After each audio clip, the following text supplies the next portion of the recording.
Écrire. Envie d'écrire, mais je ne sais pas quoi. Plus besoin qu'envie d'ailleurs, peut-être.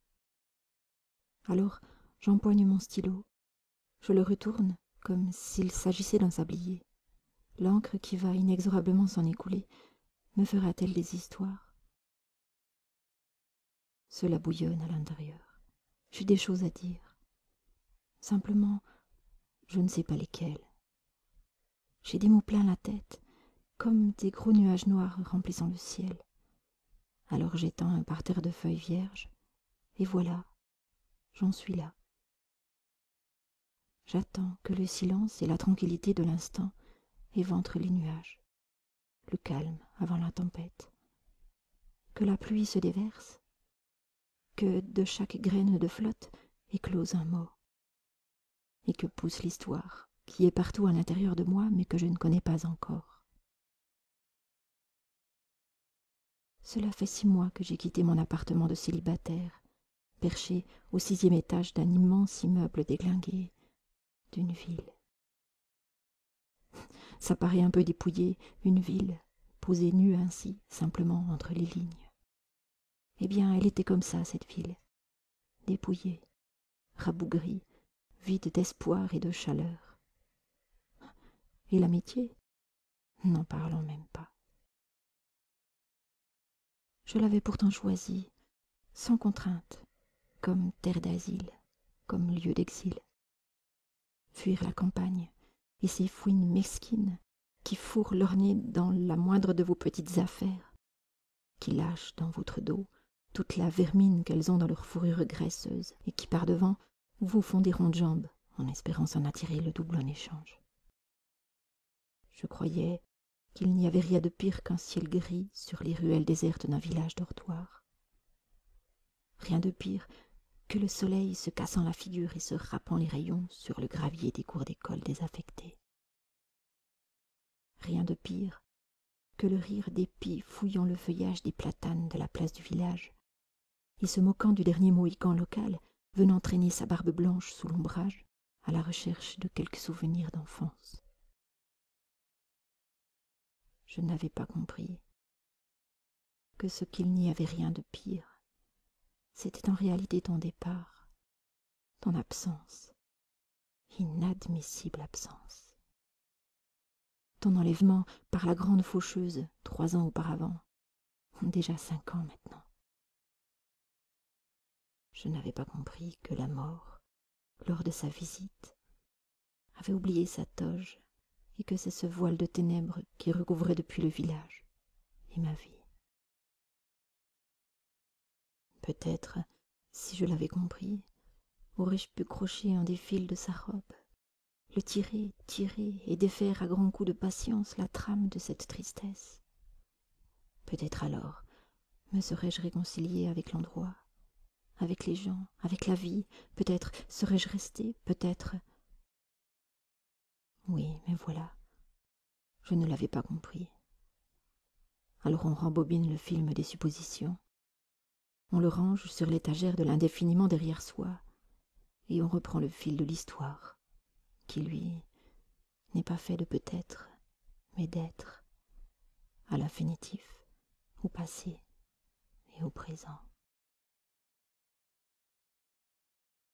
Me voilà donc, après avoir fui la campagne, après avoir fui la ville, après avoir fui la réalité et avec elle une bonne tranche de ma vie, me voilà donc maintenant, assise sous un olivier, enrubannée par la fragrance d'une lavande à l'apogée de sa croissance, à 750 kilomètres de tous ses souvenirs. La nature symbalise à tue-tête, le soleil me fait des clins d'œil et me chicane comme un gosse rieur entre le feuillage, et écrasé sous le poids de mes 50 balais, quelques touffes de broussailles tirent la langue dans la poussière d'ocre.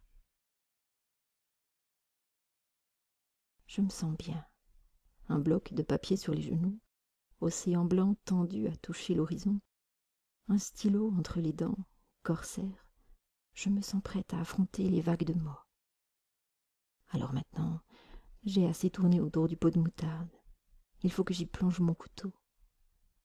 Moutarde, moutard, jolie opportunité de transition, mon inconscient me tend la perche. Moutarde.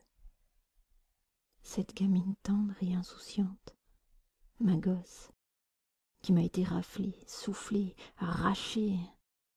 Une môme vit, une voiture passe. Pouit, plus là la môme. Fini. Bonjour madame, on a quelque chose à vous annoncer. Quand ils sont venus sonner à ma porte, ces gens que je connaissais et qui n'avaient rien à faire là, mon esprit surpris n'a pas compris, mais mon corps a tout de suite reçu en pleine cellule la tragédie. Leur être tout entier transpirait l'horreur qu'ils venaient m'annoncer, et avant même qu'ils n'aient prononcé un seul mot, mes jambes ont flanché. Je n'ai jamais compris ce qui fait que mon corps est ainsi su avec tant de clarté, des choses pas encore dites et qui n'existaient pas encore dans ma conscience. Comme si les cellules de notre corps étaient autant d'oreilles bien plus fines que les 2 coquillages plaqués de chaque côté de notre crâne. Comme si l'immense empathie que ces 2 ambassadeurs de l'horreur portaient en eux était plus bruyante et plus explicite que tous les mots qu'ils me dirent ensuite, et que je n'arrivais pas à comprendre. Qui a cassé sa voiture? J'étais sonnée. J'avais mal au vide qu'on venait de me faire dans mon ventre, et qui avalait d'un coup tout mon sang, toutes mes forces, hémorragie, ma vie jetée en trombe, aspirée dans cette béance qui venait de se créer. On m'a peut-être portée jusque dans mon salon, allongée sur le canapé, ou peut-être dans ma chambre. Je ne me souviens de rien. Ma conscience venait d'être balayée par un coup de grisou. Je ne suis pas allée la voir dans son cercueil. On me l'a interdit, c'est pourtant bien. C'est ma sœur qui est allée reconnaître la méconnaissance du corps de ma petite fille déchiquetée. À moi, on ne m'a laissé que l'histoire, et mon imagination, et débrouille-toi avec ça. Et j'étais à l'enterrement? Oui, je suppose, car c'est ce qui se fait. Je n'ai pas touché à sa chambre. Ses affaires d'école étalées sur le bureau, son iPod mis en charge et qui charge et charge encore, semaine après semaine. Sa collection de chouchous, pinces, barrettes, partout sur son lit, parce que ce matin, on ne sait pas quoi mettre, alors on étale tout, on essaye tout, puis il faut filer en vitesse parce qu'on est en retard. Ses habits sales cachés sous le lit, sous le bureau, derrière l'armoire, dans la moindre petite fente, mais surtout pas dans le panier à linge sale, tout au plus une chaussette, une seule, jetée sur le couvercle. J'ai rien touché. C'est son espace. Et quand elle reviendra, elle n'aimera pas si je lui ai mis du désordre dans son désordre. Ils se sont bien rendus compte qu'ils ne pouvaient plus me laisser seule dans cette maison, que je perdais la tête, que je n'agissais pas normalement, et que je faisais tout comme si elle était encore là. Je préparais les repas pour 2. J'allais à la boucherie du coin acheter pour notre repas 4 fricandeaux, parce que maintenant, elle mange bien la gamine. Elle grandit. Je téléphonais à madame Piscardi pour savoir si Célia n'était pas vers Émilie, parce qu'il est déjà 7 heures et qu'elle n'est pas encore rentrée. Mais elle traîne où, cette gamine? Ils se sont bien rendus compte. Alors ils sont venus me chercher un jour. Ils m'ont dit qu'il fallait que je me repose, et ils m'ont placée à l'hôpital. Alors, j'ai commencé à les détester. Tous ces gens-là, baignant dans leur bonheur, arrogants, me gavant de leur gentillesse, me truffant de regards compatissants. Alors, Solange, tu reprends le dessus, c'est si terrible comme choc, ma pauvre. Allez, Solange, sors, viens au marché de Noël dimanche, ça te fera du bien. Solange, nous aussi on l'aimait beaucoup. Taisez-vous, pourquoi vous cherchez à tuer mon enfant? Assassin! Criez, criez, criez, à recouvrir le rire des anges. déchirer le ciel à grands coups de griffes, éventrer la panse céleste, arracher les étoiles, une à une, te chercher, reviens, sarcler les terres, pour que renaissent les graines de toi. Taisez-vous, elle est là, dans sa chambre. Elle se repose, parce qu'aujourd'hui, elle a de la fièvre. La terre continue de tourner pendant que je cogite tout cela, et le soleil maintenant a fini de se couper aux petites lames-feuilles de mon olivier parasol. Il tend maintenant franchement ses rayons d'or par-dessous la jupe vert argent. C'est tout joli de richesse, mais ça me mord les pieds et commence de croquer franchement mes mollets. Je me déplace un peu pour retrouver l'ombrage et repose sur mes genoux mon carnet, immaculé, mais néanmoins moucheté de marques translucides. Armé de mon stylo, et bien déterminé à lui tordre le bout pour lui faire suer son encre s'il me faisait résistance, je pensais que ce serait lui qui tâcherait mon papier. Mais c'est le bout de mon cœur que je viens de me tordre en faisant ressurgir le passé. Et ce sont mes larmes qui m'ôtent le plan des airs blancs. Ça me fait étrange de pleurer. Je pensais que cela me ferait plus de mal. Une vague idée que l'on perdait quelque chose d'essentiel caché dans ces gouttelettes, liqueur de mortification. Mais qu'est-ce que j'imaginais? Que c'est toute ma vie qui allait s'écouler jusqu'à m'en noyer? Que ça brûlerait mon visage? Que ça la défigurerait, le transformerait en cicatrice géante, effrayante, permanente? La dernière fois que cela m'est arrivé, je devais avoir... Je ne sais pas. Il y a longtemps, j'ai bien dû en déverser des vagues d'émoi et des coulis de morve, comme toutes les petites filles. Mais depuis que je suis une grande fille, tout cela a bien été fini. Je ne sais pas vraiment pourquoi. Que léguais-je donc à mes larmes que je ne voulais pas lâcher? J'aurais dû suivre une thérapie avec un psy compétent qui m'aurait aidé à le découvrir.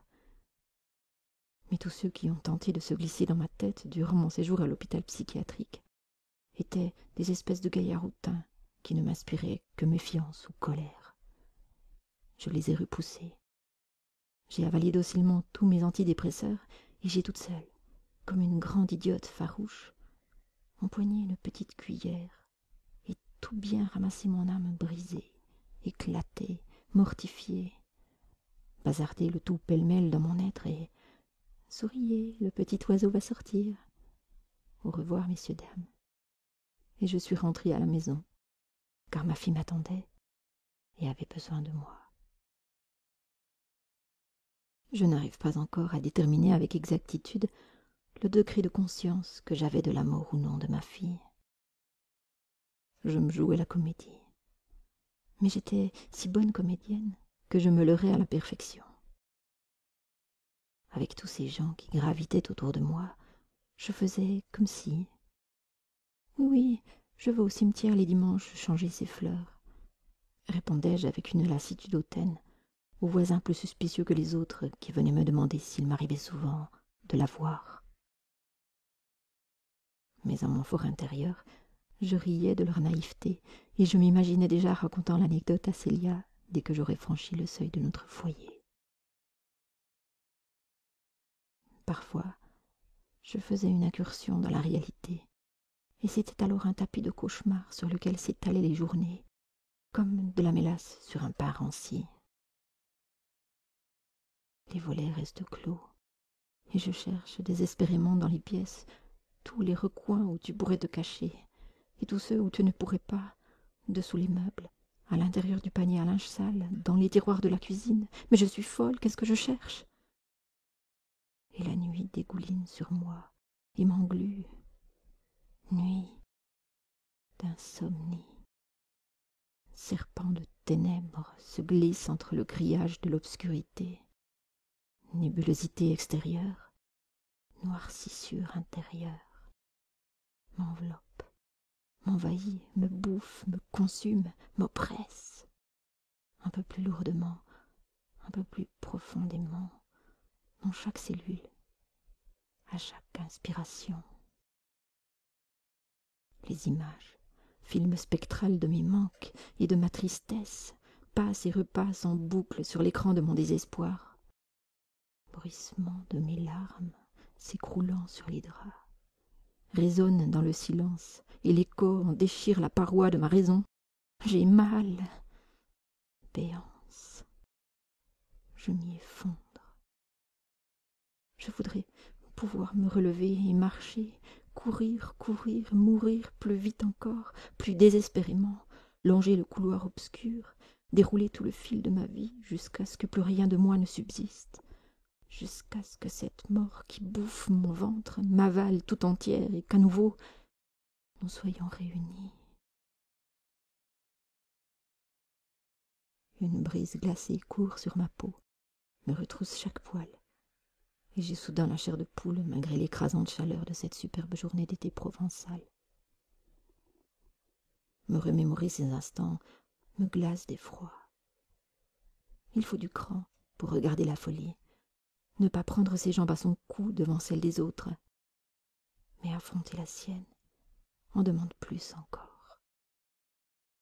Seulement, j'en suis arrivée à ce point bascule où la souffrance, bouffie, entretenue sans retenue dans le secret de la négation, sustentée par elle, déborde de sa cage. Le quotidien se cloque de petites boursouflures qui éclatent sous la moindre caresse. On ne peut indéfiniment l'éviter. Un jour, un visage, un regard, une présence effleure le cœur brisé, rafistolé au mensonge, et c'est la fissure. Petit lézard qui dort au soleil et qu'un geste, une seconde, une minute, un sourire, soudain réveille, et file le lézard et file sur le mur, petit pas léger comme un éclair. Et la brisure se crevasse, et la crevasse recrache en paquets ce qu'on n'a pas digéré. J'ai vécu 3 années dans ce village où les gens, avec désolation, disaient de moi « C'est si triste. Depuis la mort de sa fille, elle devient toquée. » Puis le temps passe. Le laïus s'étiole. La clémente définition se résume. On dit « la toquée ». C'est vrai pourtant que j'étais devenue toquée, et franchement plutôt 2 fois qu'une. Je parlais sans cesse à ma fille fantôme, lui racontant mes journées, et quand j'en avais fini avec elle, je lui racontais ma vie, ma mère, mon père, le sien que j'avais fini par haïr. Et je terminais alors les journées dans des mares de fange, tant son mépris et son lâche départ me submergeaient de rancœur. Jeter un enfant dans une mer, comme on crache une glaire, le balancer par-dessus corps, puis s'évaporer, l'éjaculer hors de la mort, pour exister, le balancer par-dessus bord, puis l'oublier. Avoir ainsi privé un enfant, mon enfant, de présence et d'amour paternel, je le détestais plus que tout autre, lui, parce qu'il était le père, parce qu'il était celui qui m'avait rempli avec cette petite vie, et maintenant il n'y a en moi plus que gros vide. Petite fille, ne pleure pas, je suis là, et je serai forte pour 2. Et je la déposai dans son lit cocon, petite princesse aux grandes ailes de papillon qui rêvait d'espace et de liberté ou batifolée. Je la couvrais de baisers, je lui racontais des histoires jusqu'à ce que ses yeux se ferment et même encore longtemps après. Et le matin se levait sur ma carcasse rabougrie en chien de fusil au pied de son lit, vide. Parfois, les jours de grand beau, je partais gambader dans les forêts odorantes et j'accrochais aux épines des sapins de longs rubans de chansons joyeuses et enfantines que j'entonnais à tue-tête avec ma Célia fantôme. Et nous courions jusqu'à perdre notre chemin.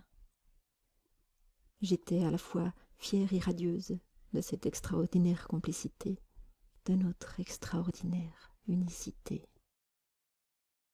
Dans ce concert de bonheur, pourtant, quelque chose n'allait pas. Le train-train de la symphonie avait quelque chose qui déraillait, les violons grinçaient des notes absurdes. Dans mon esprit ravagé et mélancolique comme l'automne, ma fille grandissait à l'envers. Plus les jours passaient, et plus l'arbre des âges de mon enfant perdait des années. Ainsi, j'achetai pour son Noël un élégant petit sac girly rempli d'accessoires pour jeune demoiselle. Puis quelques semaines après, j'empaquetai pour son anniversaire un coquet coffret à bijoux Winx, garni de mignonnes parures en perlettes colorées. À peine 6 mois plus tard, je lui offrais une dînette Charlotte aux fraises, et je l'installai vers moi à la cuisine pendant que je préparais nos repas. Quelque chose ne va pas dans cette maison, dans ce village. Quelque chose ne va pas. Mon enfant m'échappe, fond comme neige au soleil. L'image s'étiole, la brume envahit chaque pièce et gagne mon âme, et je lutte contre la mélancolie qui grignote l'illusion. Je m'égare et m'étouffe dans les plis des flétrissures de mon âme. Il faut que je sorte d'ici, quitte ce village, fuis ces regards partout derrière mes fenêtres, ces voix assourdissantes et raisonnables qui veulent anéantir mon mirage et couper le fil de soie qui me retient à la vie. Quelques semaines plus tard, j'emménageai dans un vétuste 4 pièces, perché au 6e étage d'un immense immeuble déglingué. Sur mes genoux, les pages indéfiniment blanches frissonnent sous la brise légère qui vient de se lever. Les mots qui se sont échappés de mon âme depuis 2 bonnes heures maintenant n'ont percuté que l'éther. Je n'ai rien écrit, et le brûlant besoin que j'avais de le faire depuis quelques jours semble pourtant assouvi. Je me sens épuisée. Le soleil a vaincu ma vigilance, et sa morsure rougit douloureusement mes jambes jusqu'aux genoux. Il est temps que je regagne mon mât.